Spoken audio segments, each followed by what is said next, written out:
ខែសៀមរាបរៀបថាណោះកត់ការចំប្រតិបត្តិការបាត់ដំណ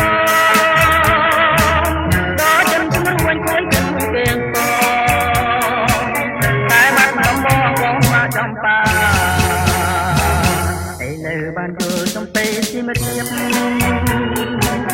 ក៏អូនជាពូបញ្ញាណរា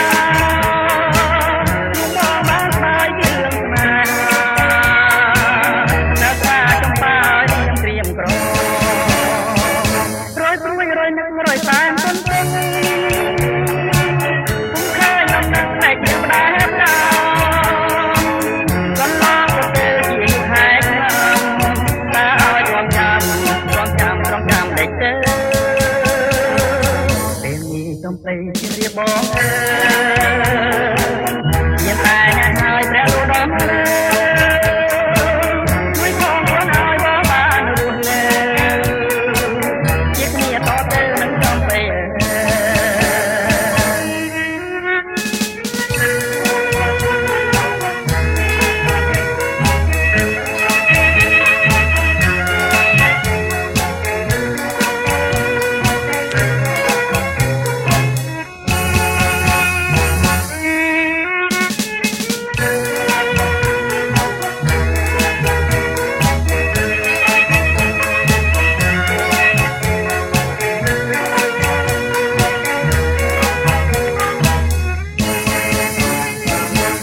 ព្រួយរយនឹករយតែនទុនទឹង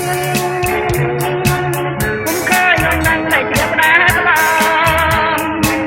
កន្លងទៅជាយូរខែឆ្នាំតាឲ្យទ្រាំចាំលេខទៅពេលនេះចំពេញជំរាបបងមានតែអ្នកហើយព្រះលោកដំ